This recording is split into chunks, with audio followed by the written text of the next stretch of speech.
성경에서 가장 찐하게 사랑을 고백하는 표현으로는 무엇이 있을까요? 인간 최초의 사랑 고백이자 아담이 하와를 보고 했던 말인데요. 창세기 2장 23절에 이렇게 고백합니다. 내 뼈 중에 뼈요, 살 중에 살이라. 풀어서 해석하자면 너는 내 뼈 중에서 가장 귀한 뼈고 내 살 중에서 가장 귀한 살이야 라는 이런 표현이 되겠네요.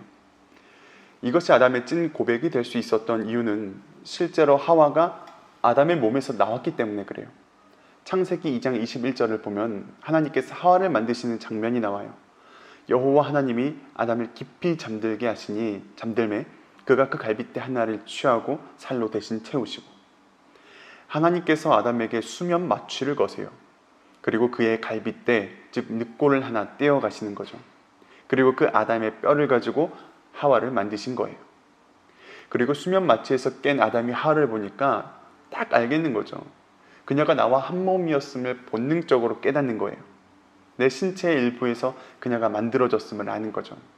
그래서 아담이 이렇게 고백하는 거예요. 너는 내 뼈 중에 가장 귀한 뼈고 내 살 중에 가장 귀한 살이야.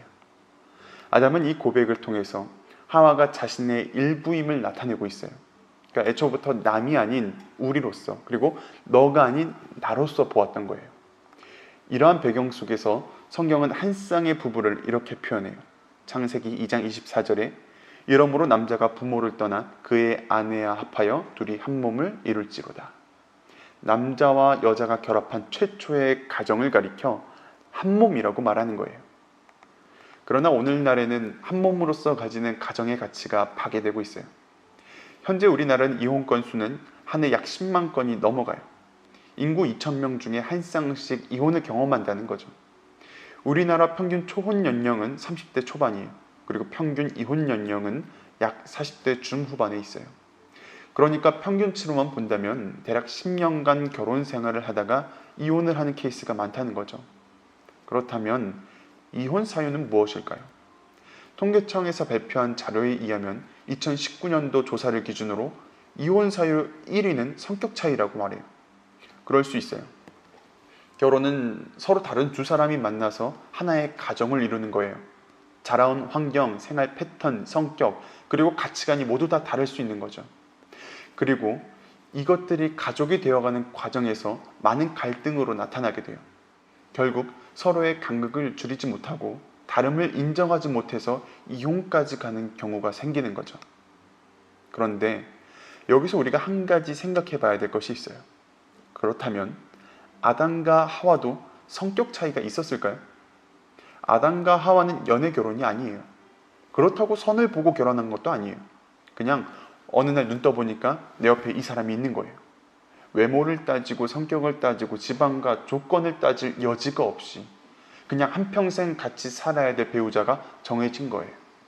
문제가 없을까요? 아니, 우리는 수많은 조건을 따지고 결혼을 해도 문제가 생기는데 아담과 하와는 아무런 문제가 없었을까요? 없었어요. 신기하죠? 본문 마지막 절 25절을 보세요. 아담과 그의 아내 두 사람이 벌거벗었으나 부끄러워하지 아니하니라. 서로가 알몸을 보이고 있으나 전혀 부끄러워하지 않아요. 그러니까 한마디로 둘 사이에 수치나 어떤 껄끄러운 관계가 없다는 말이에요. 뭐 그럴 만도 해요. 이 세상에 인간이란 아담과 하와 둘밖에 없는데 아니 누구랑 외도를 하겠어요? 그리고 이 사람을 누구랑 비교하겠냐고요. 세상에 남자는 딱 하나 있으니 여자도 딱 하나 있으니 그 사람이 세상 최고의 남편이고 최고의 아내인 거죠. 그런데 여기서 한 가지를 더 생각해 볼게요. 아담과 하와가 자신의 수치 그리고 서로의 수치를 발견하고 그것을 가린 때가 언제인가요? 창세기 3장 6절 7절에 나와요. 여자가 그 나무를 본즉 먹음직도 하고 보암직도 하고 지혜롭게 할 만큼 탐스럽기도 한 나무인지라. 여자가 그 열매를 따먹고 자기와 함께 있는 남편에게도 주매 그도 먹은지라. 이에 그들의 눈이 밝아져 자기들이 벗은 줄을 알고 무화과 나무 잎을 엮어 치마로 삼았더라. 인간이 자신의 수치를 깨닫고 부끄러워했던 때가 있어요. 바로 선악과를 따먹었을 때 그랬다는 거죠. 인간이 죄를 지었을 때 비로소 자신의 문제를 발견하게 돼요. 그런데 이때 나의 문제만 발견했을까요? 아니죠. 배우자의 문제도 같이 발견하는 거예요. 그 예로 하나님께서 아담의 죄를 추궁하세요. 이때 아담이 이렇게 변명을 해요. 창세기 3장 12절에 아담이 이르되 하나님이 주셔서 나와 함께 있게 하신 여자 그가 그 나무 열매를 내게 주므로 내가 먹었나이다. 아담이 하와 탓을 해요. 하와 때문에 내 인생이 망했다고 탓을 하는 거예요. 가정 안에서도 마찬가지예요. 남편과 아내가 부모와 자식이 싸울 때 너 때문에 내 인생이 망했다고 말해요.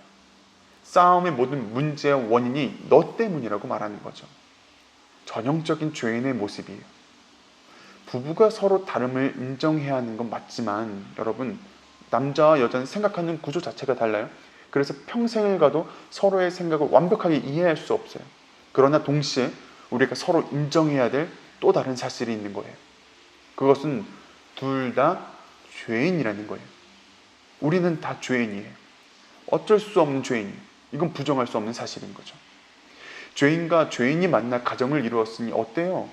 당연히 문제가 생길 수밖에 없어요. 전혀 이상한 일이 아니에요. 그러나 그 이후의 모습은 달라야 되는 거예요. 서로의 문제를 어떻게 해결하느냐에 따라서 가정이 지속될 수 있느냐 마느냐가 정해지는 거예요. 그렇기 위해서는 먼저 이 부분이 서로 인정이 되어야 해요. 우리는 죄인이라는 사실을 말이에요. 죄인은 믿음의 대상이 아니죠. 죄인은 사랑의 대상이에요. 그리고 문제를 해결하는 사랑의 행동은 용서예요. 베드로전서 4장 8절에 무엇보다도 뜨겁게 서로 사랑할지니 사랑은 허다한 죄를 덮느니라고 나와 있어요. 그렇기 때문에 우리가 사랑으로 서로의 죄와 허물을 용납해야 하는 첫 번째 장소가 바로 가정이 되어야 해요. 그런데 나는 죽어도 용서할 수 없을 것 같아요. 그럼 어떻게 될까요? 부부는 한 몸이라고 했어요. 만일 내가 내 몸을 거부한다면 어떻게 될까요? 아니 어느 날부터인가 내 왼손이 마음에 안 들어요. 그렇다고 이걸 잘라내버리잖아요. 어떻게 돼요? 진짜로 자르면 큰일 나죠. 물론 상처는 시간이 지나면 아물어요. 하지만 그렇다고 다시 예전처럼 팔이 자라나지는 않아요. 평생 그 상실감을 안고 살아야 한다는 거예요. 오늘날 가정에게는, 그리고 가정을 꾸릴 청년들에게는 반드시 부부가 한 몸이라는 인식이 필요해요. 우리 가정이 한 몸이라는 인식이 있어야 하는 거죠. 마태복음 19장 6절에 예수님께서 이렇게 말씀하세요. 그런즉 이제 둘이 아니요 한 몸이니 그러므로 하나님이 짝지어 주신 것을 사람이 나누지 못할지니라 하시니. 결혼은 내가 하는 것 같지만 그것을 허락하시고 짝지어 주신 것은 하나님이에요. 결혼은 주 안에서 두 인생이 하나로 합쳐지는 거룩한 예식이에요. 마치 그리스도와 교회의 연합처럼 하나님의 권위와 질서 안에서 가정이 만들어진다는 거예요. 때문에 이것을 사람 마음대로 깨뜨린다는 것은 하나님의 권위와 질서를 무시하는 죄가 되는 거예요. 그렇다면 가장 이상적인 가정은 어떤 가정일까요? 잠언 15장 16절 17절을 보세요. 가산이 적어도 여호와를 경외하는 것이 크게 부하고 번뇌하는 것보다 나으니라. 채소를 먹으며 서로 사랑하는 것이 살찐 소를 먹으며 서로 미워하는 것보다 나으니라.